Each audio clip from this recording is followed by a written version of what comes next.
Hello students, NCERT नीजीएस्ट में class 6 science chapter number 8 body movements के बारे में हम डिस्कस करेंगे।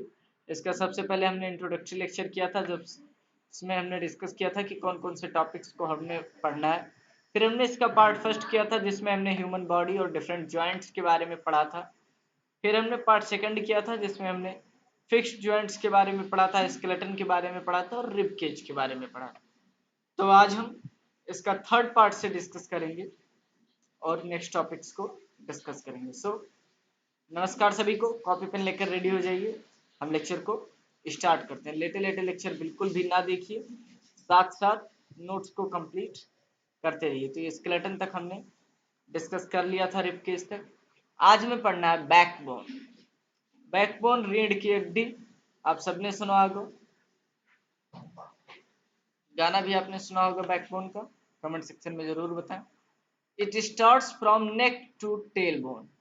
जो हमारी बैकबोन होती है वो हमारी गर्दन से लेके और टेल बोन हमारी पाई जाती है एनस के जस्ट ऊपर, वहां तक होती है। कमर से जस्ट नीचे टेल बोन पाई जाती है, तो वहां से लेकर उस टेल बोन से लेकर के और नेक तक पाई जाती है। टेल बोन आप समझें कि जो पहले आप सब जानते हैं कि ह्यूमन बींग्स चिंपैंजी से इवॉल्व हुए हैं, यानी कि बंदरों से बने हुए हैं।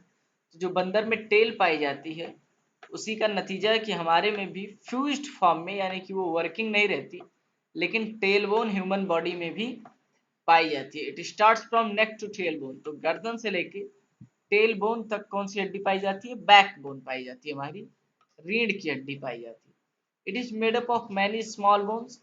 बहुत सारी स्मॉल बोन्स की बनी हुई होती है, बहुत सारी छोटी छोटी हड्डियों की बनी हुई होती है, जिसे हम क्या कहते हैं? वर्टिब्रे। इसे हम क्या कहते हैं? Vertebra.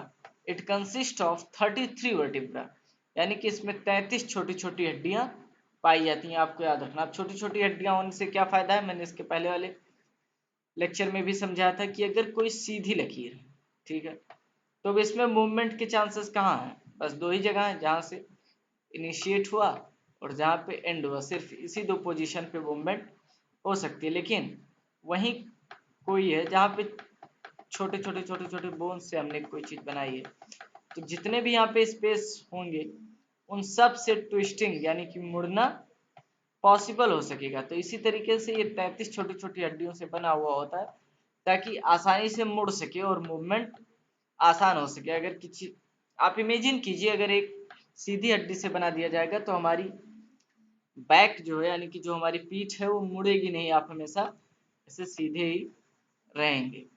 It made up of various small bones to provide flexibility. Flexibility यानी कि लचीलापन प्रोवाइड करने के लिए ये बहुत सारी स्मॉल बोन्स से बनी रहती है। तो ये आप समझ चुके हैं। तो बैकबोन के बारे में हमने समझा कि नेक बोन से लेकर टेल बोन तक पाई जाती है, और उसके बाद ये स्मॉल बोन्स की बनी हुई होती हैं। उन स्मॉल बोन्स को वर्टिब्रे कहते हैं। 33 वर्टिब्रे टोटल पाए जाते हैं बैकबोन में, और ये स्मॉल बोन्स की बनी हुई होती है। उसका फायदा क्या होता है कि ये फ्लेक्सिबल होती है। बैकबोन हमारी रीढ़ की हड्डी फ्लेक्सिबल होती है। ये देखिए, आप समझेंगे बैकबोन का डायग्राम। बैकबोन के डायग्राम में सारे पार्ट्स को आपको याद नहीं करना है, लेकिन समझना जरूर है। एक होता है, इसको डिफरेंट डिफरेंट पार्ट्स में बांटा गया है, 3 पार्ट्स में।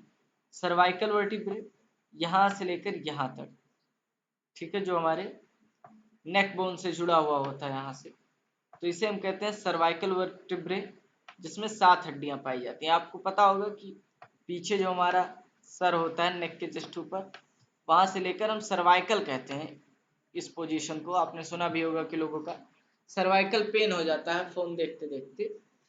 तो वहां से लेकर के और 7 वर्टिब्रे तक हम क्या कहलाता है?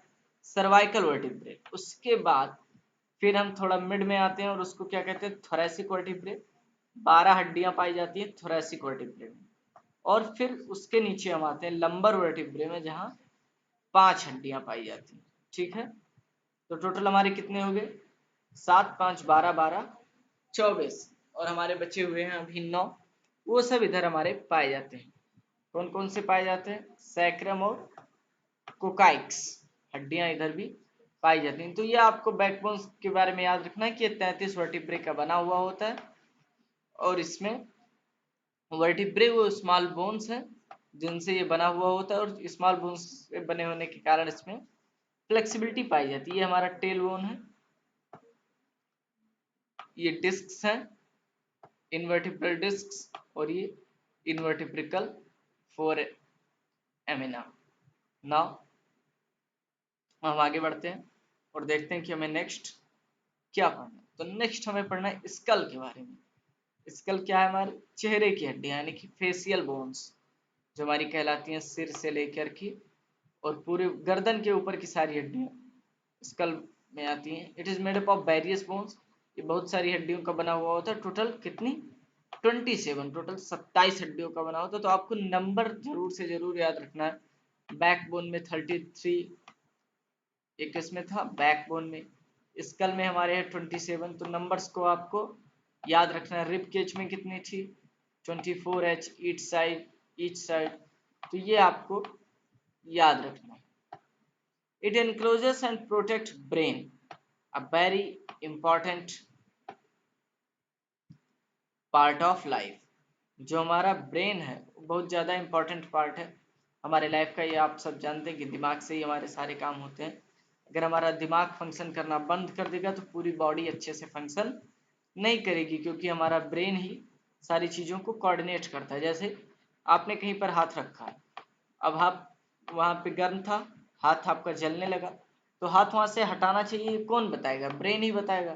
तो अगर ब्रेन ही फंक्शनल नहीं रहेगा तो ये सारी चीज़ें हम नहीं कर पाएंगे। रिस्पॉन्स टू स्टिमुलस की सारी गतिविधियाँ बंद हो जाएंगी। तो आपको ध्यान रखना है कि जो हमारा स्कल होता है जिसमें 27 हड्डियाँ पाई जाती हैं, ये ब्रेन को कवर करके रखता है और उसको प्रोटेक्ट करता है। तो यही था इस स्लाइड में, ये हमने समझा। अब हम देखते हैं नेक्स्ट हमें पढ़ना है पेल्विक बोन्स के बारे में। आप देखिए कि सभी बोन्स का बस एक इंट्रोडक्शन है, एक नेम है, ज़्यादा डिटेल आपको किसी भी बोन के बारे में पढ़ना नहीं है। पेल्विक बोन्स ये वो बोन्स हैं जिन पर हम सिट करते हैं, बस यही आपको ध्यान रखना है। ये कौन सी बोन्स हैं जिन पर हम सिट करते हैं? These are the bones on which we sit. जिन हड्डियों की बदौलत हम बैठते हैं उन हड्डियों को क्या कहते हैं? पेल्विक बोन्स कहते हैं। ये भी हमारे फिक्स जॉइंट्स ही होते हैं, तो आप सब जानते हैं ना। अब हम नेक्स्ट चलते हैं। सारी हड्डियों के नाम आपको याद रखने हैं और डेफिनेशन जो भी एक लाइन की है उसको आपको नोट कर लेना है। शोल्डर बोन्स, इसका नाम ही इंडिकेट कर रहा है कि ये शोल्डर पे पाई जाती है, कंधे पर पाई जाती है। ये प्रोवाइड करती है shape and rigidity to shoulder. ये मजबूती और आकार प्रोवाइड करती है किसको? हमारे कंधों को। ये देखिए समझाया गया है यहाँ पे जो बोन्स पाई जाती हैं। तो ये एक फ्रेमवर्क दे रही है, हमारे शोल्डर्स को। इसके ऊपर मसल का डिपोजिशन हो जाता है और शोल्डर बन जाते हैं। तो डायग्राम से आप अच्छे से समझ पाएंगे। उसके बाद हम डिस्कस करते हैं कार्टिलेज के बारे में। इसके बाद हम डिस्कस करते हैं कार्टिलेज के बारे में। कार्टिलेज जो है हमारा, वो बोन्स के इतना हार्ड नहीं होता, यानी कि बोन्स से ज़्यादा सॉफ्ट होता है। They are not hard as bones, ये बोन्स की तरह हार्ड नहीं होते। दे अलाउड ट्विस्टिंग, ये मुड़ जाते हैं, हड्डियां मुड़ती नहीं है, आप ध्यान रखें।